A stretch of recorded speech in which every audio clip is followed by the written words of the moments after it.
Bismillahirrahmanirrahim. Assalamualaikum warahmatullahi wabarakatuh. Apa kabar anak-anakku semua?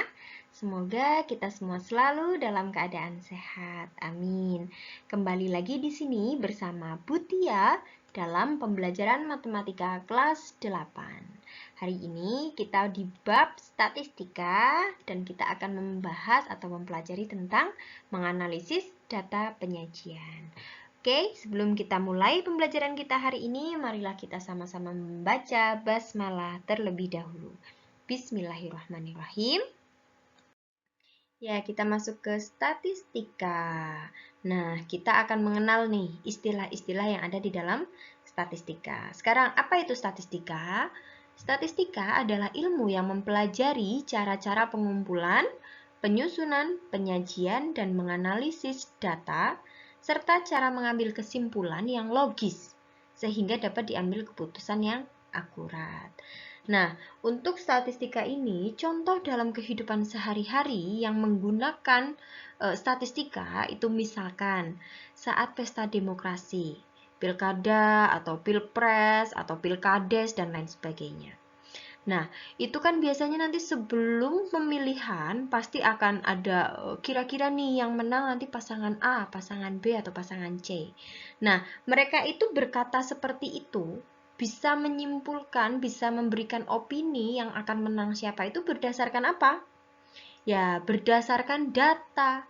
Data adalah suatu informasi yang diperoleh dari pengamatan, atau penelitian. Dari pengamatan atau penelitian. Nah, setelah itu, data yang diambil itu dari mana? Ya, data mereka itu dari mana bisa mengatakan misalkan si A nih yang bakal menang, si B nih yang bakal menang. Nah, mereka mengatakan itu berdasarkan misalkan populasi. Ya, berdasarkan populasi. Populasi itu adalah seluruh objek secara lengkap yang diteliti yang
Ya, setelah tadi kita mengenal istilah-istilah yang ada dalam statistika. Sekarang kita masuk ke penyajian data. Nah, kalau untuk penyajian data ini nanti akan ada beberapa cara untuk menyajikan sebuah data. Yang pertama itu bisa menggunakan tabel. Misalkan di sini Butia ada tabel. Di sini ada keterangannya, tinggi badan dalam satuan sentimeter dan frekuensi. Frekuensi itu apa? Banyaknya. Ya. Jadi bacanya, untuk membacanya, misalkan 155 cm itu ada 4 orang. Yang tinggi 156 ada 2 orang. Tinggi 157 ada 15 orang. Tinggi 158 ada 8 orang. Tinggi 159 ada 3 orang. Maka jumlah keseluruhan yang ada yang didata berarti jumlah seluruh frekuensi ini dijumlah, ketemu 32 orang. Jadi yang disurvei misalkan berarti ada 32 orang. Seperti itu. Ya. Yang kedua, penyajian datanya itu bisa dalam bentuk diagram batang. Misalkan Butia ada diagram batang dari penjualan telur di sebuah toko misalkan. Nah, di sini keterangannya adalah dalam kilogram. Yang di bawah adalah harinya. Nah, kalau membacanya berarti hari Minggu toko mampu menjual telur sebanyak 40 kg. Hari Senin, toko mampu menjual sebanyak 20 kg. Nah, hari Selasa nih kita lihat, dia tidak tepat di garis ya. Jadi dia ada di antara 30 dan 40. Ada di atas 30, di bawah 40. Dan ini ada di tengah-tengah. Nah, rentang dari 30 ke 40 itu ada berapa? 10 kilo, ya kan? Berarti setengahnya dari 10 kilo ada 5 kilo. Berarti 5 kilo ditambah 30. Berapa? 35. Jadi hari Selasa mampu menjual sebanyak 35 kg. Nah, hari Rabu mampu menjual sebanyak 50 kg. Hari Kamis, hari Kamis ada di atas 10, di bawah 20. Nih, di atas 10, di bawah 20 dan ada di tengah-tengahnya. Berarti tambah 5 tadi ya. 10 ditambah 5. Berarti hari Kamis mampu menjual 15 kg. Oke, mudah ya. Jadi kalau dari data ini, manakah di hari apakah penjualan tertinggi, terbanyak misal, berarti penjualan terbanyak pada hari Rabu sebanyak 50 kg. Penjualan terendahnya berarti hari Kamis dengan penjualan sebanyak 15 kg. Seperti itu ya. Oke, yang ketiga, menyajikan data dengan menggunakan diagram lingkaran. Ya, nih seperti ini. Nah, untuk diagram lingkaran ini bisa, nanti penyajiannya itu bisa dalam bentuk persen seperti ini, bisa juga dalam bentuk derajat. Nah, kalau dalam bentuk persen berarti kan per 100, ya kan?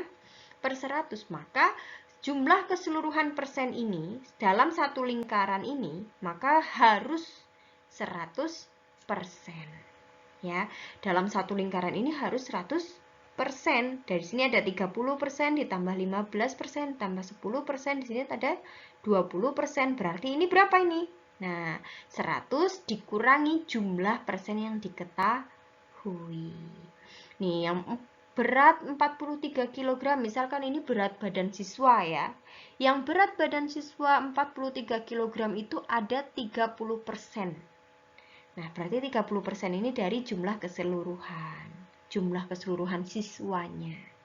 Nah, bisa juga nanti dalam bentuk derajat. Kalau dalam bentuk derajat, satu lingkaran ini berarti berapa derajat? 360 derajat. Kalau persen, diingat persen berarti jumlah keseluruhan persennya ini ada 100%. Kalau dalam bentuk derajat, berarti jumlah derajat dalam satu lingkaran ini haruslah 360 derajat. Seperti itu. Nanti akan kita bahas lebih jauh lagi untuk diagram lingkaran di slide berikutnya. Yang keempat adalah bentuk poligon.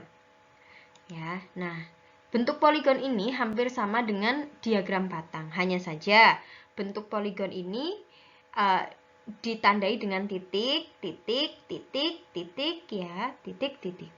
Dan dihubungkan dengan sebuah garis yang saling terhubung. Seperti itu, ya. Jadi kalau misal ini berarti dari sini seret, seret, seret, turun. Nah, itu poligon, tapi tidak ada batangnya seperti ini. Ya, hanya titik yang dihubungkan dengan garis. Bacanya, untuk membacanya sama seperti diagram batang. Oke, kita lanjut ya. Nah, sekarang kita masuk ke contoh soal. Di sini Putih ada soal. Berikut adalah data tingkat pendidikan ayah, ya, siswa di sekolah Pratama. Berdasarkan data di bawah, nah ini datanya, ya, tentukan banyaknya siswa di sekolah Pratama. Yang kedua, banyaknya ayah yang memiliki pendidikan minimal SMA itu ada berapa? Ya. Nah, sekarang untuk yang A, ya, untuk pertanyaan yang pertama, tentukan banyaknya siswa di sekolah Pratama. Itu kita bisa menentukannya dari mana? Ya, dari frekuensinya. Ya, yang dari frekuensinya yang kita lihat frekuensinya. Oh, SD ada 8, SMP ada 14. SMA-nya ada 98. Ayah yang lulus dari D3 itu ada 56 orang, yang lulusan sarjana ada 23 orang. Jadi banyaknya siswa di sekolah Pratama adalah jumlah dari frekuensinya. 8 ditambah 14 ditambah 98 ditambah 56 ditambah 23. Hasilnya adalah 199 siswa. Nah, yang B, banyaknya ayah yang memiliki pendidikan minimal. Ya, minimal SMA. Oke, banyaknya ayah yang memiliki pendidikan minimal SMA. Nah, kalau minimal SMA berarti kan paling rendah itu SMA, berarti yang SD dan SMP tidak dihitung karena minimal SMA. Nah, SMA dipakai enggak? Dipakai karena minimalnya itu SMA. Jadi, banyaknya ayah yang memiliki pendidikan minimal SMA, yaitu jumlahkan yang lulus SMA 98 ditambah yang lulus D3 56 dan yang ditambah lulus sarjana 23 orang, 23 ayah. Jadi, jumlahnya yang minimal SMA ada 177 ayah. Seperti itu. Mudah ya? Oke. Ya, untuk soal yang nomor 2. Berikut adalah data siswa yang mengambil ekstrakurikuler di sekolah. Ya. Datanya ini. Menyajikannya dalam bentuk diagram lingkaran. Diagram lingkarannya menggunakan persentase. Ya. Nah, sekarang yang diketahui dulu, yang ditanyakan, maaf. Yang ditanyakan adalah persentase siswa yang mengikuti futsal. Oke, yang kedua yang ditanyakan adalah jika total siswa itu 200, berapa banyak yang mengikuti futsal? Nah, yang ketiga yang ditanyakan adalah jika yang mengikuti basket ada 10 orang, berapakah yang mengikuti PMR? Nah, sekarang kita kerjakan dulu yang pertama. Persentase siswa yang mengikuti futsal. Sekarang, yang mengikuti futsal, berarti kita harus tahu dulu nih, satu lingkaran ini yang belum diketahui hanyalah futsal. Yang lain sudah diketahui. Nah, kalau keseluruhan ini harusnya jumlahnya berapa? 100, karena menggunakan persentase. Kalau menggunakannya derajat, berarti jumlah keseluruhan derajatnya ada 360 derajat. Nah, karena ini persentase yang belum diketahui hanya 1, maka jumlah keseluruhannya berapa? 100% dikurangi jumlah persen yang sudah diketahui. Jadi 100%, ya, 100% dikurangi. Nih, pramuka 21% ditambah PMR 24% ditambah 16% untuk basket dan 10% untuk catur. Jadi ini dikerjakan dulu, ini dijumlahkan terlebih dahulu. Sekarang setelah kita jumlahkan 100% dikurangi 71%. Hasilnya berapa? 29%. Jadi persentase siswa yang mengikuti futsal ada 29%. Nah, sekarang jika total siswa adalah 200, ya, 200 ini berarti frekuensinya ya. Jumlah siswa keseluruhan ada 200. Berapa banyak yang mengikuti futsal? Nah, untuk mencari ini semua, kita carinya dengan yang ditanya dibagi yang diketahui. Kalau yang diketahui adalah persentase, berarti persentase yang ditanya dibagi persentase yang diketahui dikali frekuensi yang diketahui. Yang ditanya apa ini? Futsal. Berarti persentase futsal tadi berapa? 29%. Yang diketahui ada berapa? Seluruh siswa. Berarti yang diketahui persentasenya 100%. Kalau derajat berarti 360 derajat. Oke. Sekarang berarti yang ditanyakan, persentase yang ditanyakan 29%, yang diketahui karena ini total siswa semuanya, maka 100% yang diketahui. Dikali frekuensi yang diketahui, frekuensinya ada 200. Nah, supaya lebih mudah, kita bisa sederhanakan. Mana yang bisa sama-sama dibagi ini? Ada 200 dan 100 di sini. Ini kan perkalian ya, dengan pembagian. Jangan perkalian dengan perkalian. Ini 200 dibagi 100 berapa? 2. Atau sama-sama dibagi 100. 100 bagi 100, 1. 200 dibagi 100, 2. Nah, kalau sudah seperti ini, tinggal kita kalikan ini. 29 dikali 2. Sudah tidak perlu dibagi karena habis ya, di sini tinggal 1 ya. Oke, jadi sama dengan hasilnya adalah 58 siswa. Dari mana? 29 dikali 2. Jadi jumlah siswa yang mengikuti ekstrakurikuler futsal ada 58 anak. Sekarang untuk yang nomor 3. Nah, yang nomor 3 ini yang diketahui adalah basketnya. Basket berapa? 16%. F-nya, frekuensi yang diketahui adalah 10. Yang ditanyakan adalah PMR. Rumusnya sama, yang ditanya dibagi yang diketahui dikali frekuensi yang diketahui.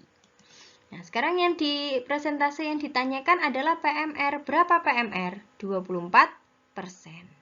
Yang diketahui berapa? Basketnya 16%. Frekuensi yang diketahui adalah si basketnya ini 10 orang, berarti 24% per 16% dikali 10. Nah, kalau kita sederhanakan, 24 dan 16 sama-sama bisa dibagi 8. 24 dibagi 8 berapa? 3. Oke, 3. Ya. 16 dibagi 8 berapa? 2, ya kan? 2. Nah, di sini masih ada perkalian, ya. Ini yang perkalian 10 dan pembagian 2. Bisa kita sederhanakan? Bisa. Berapa? 10 dibagi 2. Sama-sama dibagi 2 ya. 2 dibagi 2, 1. 10 dibagi 2, 5. Aduh, maaf. Ya. Nah, kalau ini tinggal kita kalikan. 3 dikali 5, sini udah habis ya. Yang pembagian sudah habis. 3 dikali 5 berapa? 15. Jadi, total siswa yang mengikuti PMR ada 15 siswa atau 15 anak. Seperti itu. Mudah ya. Jadi, intinya adalah yang ditanya dibagi yang diketahui, baik itu persen ataupun derajat, dikalikan frekuensi yang diketahui. Oke? Alhamdulillahirrabbilalamin, selesai sudah perjumpaan kita hari ini. Semoga apa yang Butia sampaikan dapat kalian terima dengan baik dan dapat kalian pahami dengan baik. Jangan lupa kerjakan LKPD-nya dan tetap jaga kesehatan. Butia akhiri, subhanakallahumma wa bihamdika asyhadu alla ilaha illa anta astaghfiruka wa atubu ilaik. Wassalamualaikum warahmatullahi wabarakatuh.